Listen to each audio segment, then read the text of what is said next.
So I'm going to tell you about one of the most shocking listing appointments I had ever been on. So once upon a time, this guy hits me up on Instagram and says, hey, I have this property in Queens. I need to sell it. Fantastic. So I follow up with him for a little while, and we had a tentative appointment to have me go over to the house. Then the pandemic happened, so didn't speak to him for quite a while.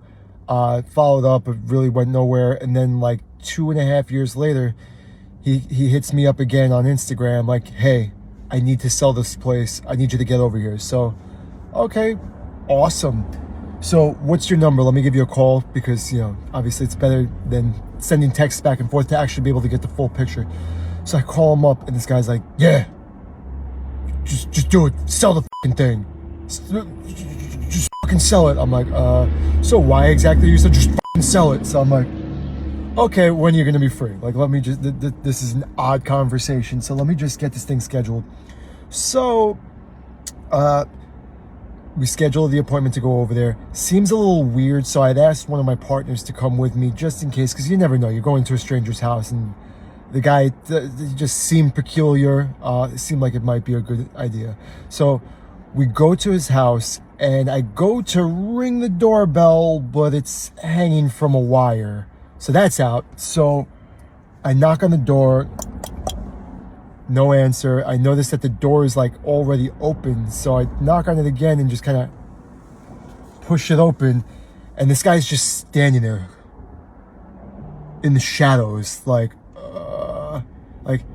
hey Mike, it's Eric Berman. You called me to come to your house today. Who? Hey, it's Eric Berman from Instagram. How are you? Oh yeah. Come in. So he like creeps out of the shadows and brings me in. I'm like, what? I look at my partner like, what the fuck did we just get into? Like, this guy is just straight up looking like a creature. So we go into the house, and like, this guy's just like slumped over, like, sell it, just sell it. Like the same way he was being on the phone. I was like, oh my God, what the hell is happening?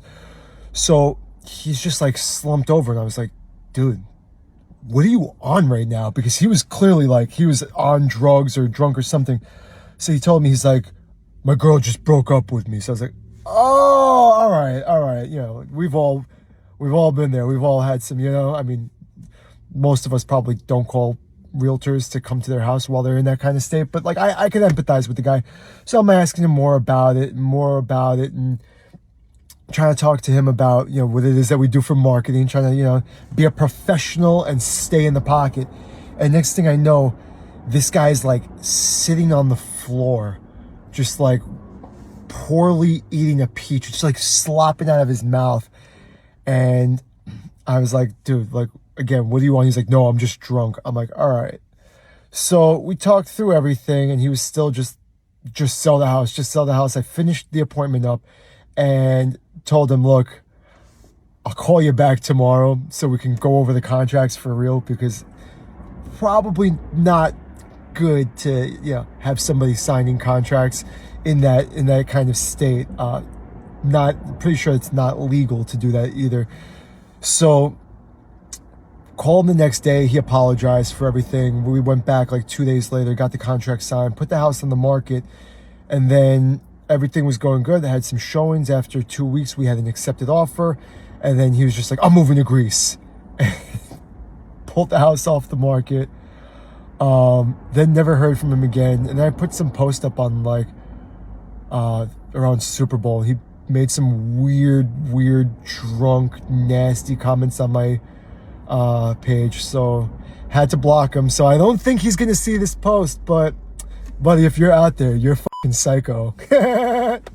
Anyway, hope you guys enjoyed that story.